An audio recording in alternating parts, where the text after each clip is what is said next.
The construction of minarets in Iran during the Islamic era was inspired by the watchtowers and fortlets built between two borders with a violet at the top to determine the respective frontier, or built on travelers' routes to guide passengers and caravans to their destinations. In the early Islamic centuries, a new function was added to these structures, and they were used for adhan, or calling to prayer. And even though they were linked to mosques or buildings that were considered to be religious or sacred, minarets were still under the influence of pre-Islamic architecture and were thus lone, isolated structures. The Seljuk period can be regarded as the height of minaret construction in Iran.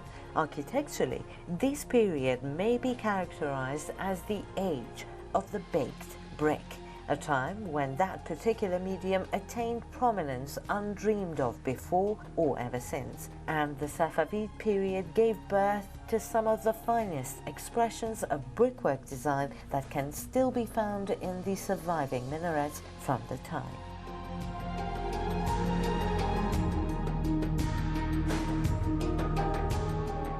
Abarkooh is a city formed on the outskirts of a desert in Yazd province in Iran, a place where history plainly and yet beautifully recounts its tales. As you walk through the streets, something will definitely catch your attention in each and every corner. Along one of the streets of the city, you can feast your eyes on two tall minarets erected on an old mud brick portal. These are the Nizamiya minarets, invaluable heritage from a rather prosperous era, the Safavid period.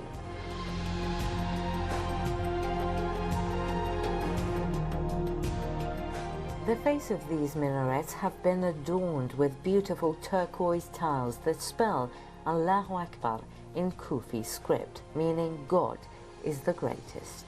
The construction of this precious monument has been attributed to a dignitary of the 14th century, Nizamul Mulk Abarkooh, built at a time when this area had a mosque, a school, and a bazaar.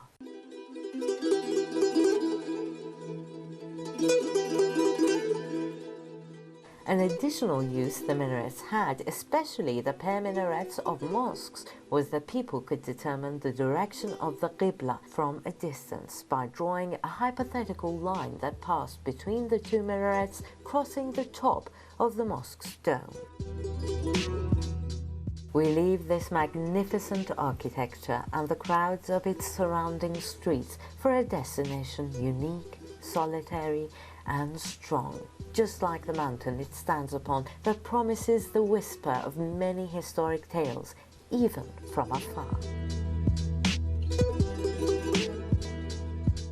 Gumbad Ali, or the Great Dome, is one of the most beautiful tomb towers in the country, built on a natural hill, an octagonal structure built on a square stone platform. The materials used in this building are natural stones with mortar that have made the building so robust that even after more than 1,000 years and successive earthquakes, it still looks intact and stable, firm in its place. It is said that a man from a large tribe during the 10th and the 11th centuries, known as Firuzan, built a tomb in memory of his mother and father on top of a white mountain in hope of making their name and memory immortal.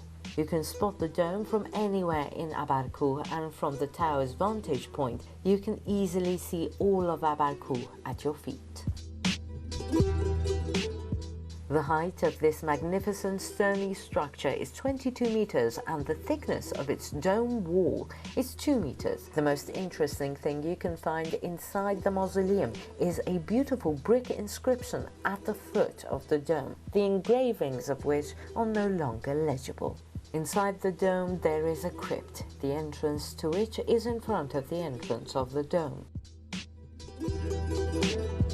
بنای 1000 ساله گنبد عالی، بنایی رازگونه که با مواد و متریالی بسیار غیر متعارف یعنی سنگ در شهر کویری ساخته شده و اینکه چگونه 1000 سال پیش عده‌ای از شمال کشور به مرکز کشور مهاجرت میکنن و این بنا رو با این عظمت و با این اصرار و دقت بر روی تپه‌ای مشرف به شهر و از عمد می‌سازند که کاملاً مشخص باشه. بسیار رازگونه هست. In this beautiful sunset with Mother Nature set on sprinkling gold and red sparkles on the canvas of our memories from Abarkooh, I'd like to ask you to lend your ear to the glorious history of this land and try to hear its stories firsthand, for we will never be able to narrate all that we experience on our trips, no matter how much time we might have.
Some 410 kilometers to the east of Tehran, halfway between the capital and Mashhad, and at the junction with the Gorgan Road, sits the city of Shahrood, a golden portion of our beloved country. From the north, it is surrounded by Alborz mountains and beautiful forests, and from the south by the arid, salty deserts, where the last remaining Asiatic cheetahs live.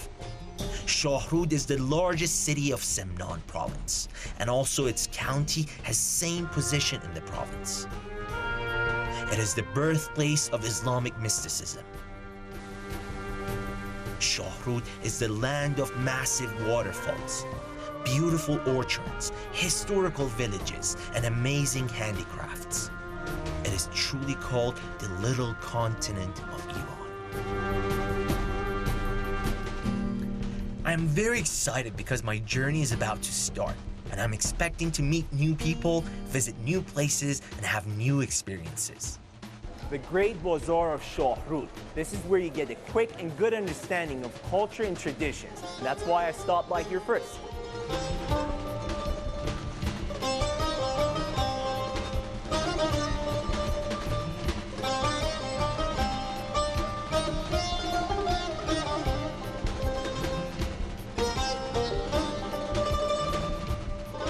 Like any bazaar in Iran, you find the most charming and hospitable people running businesses in Shahrood's bazaar. Sometimes they welcome and greet you and tell you stories from the old days.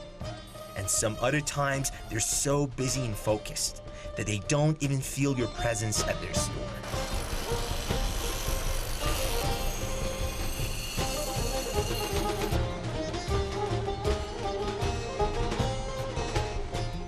He has been doing business in this same location for more than 60 years. Shahrood is famous for making sweets. It would be a great idea to take some back home for my family and friends. People with different professions and skills are all gathered here to buy and sell goods and merchandises that are made somewhere else or even by themselves.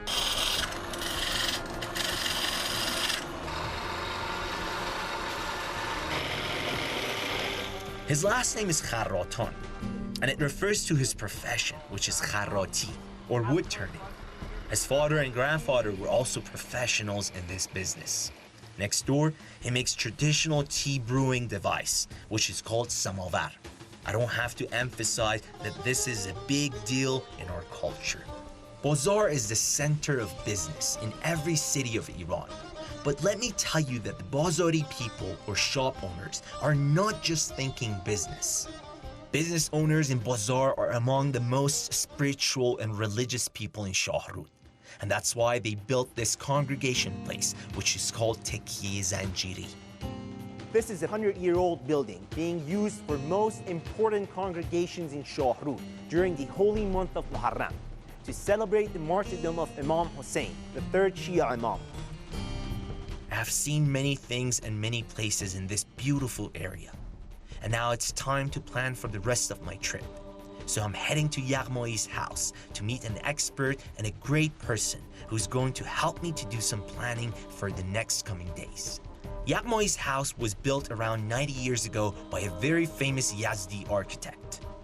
This traditional house has all the features of a magnificent Iranian architectural piece. We were chatting and he was showing me pictures of all the great attractions of Shahrood region.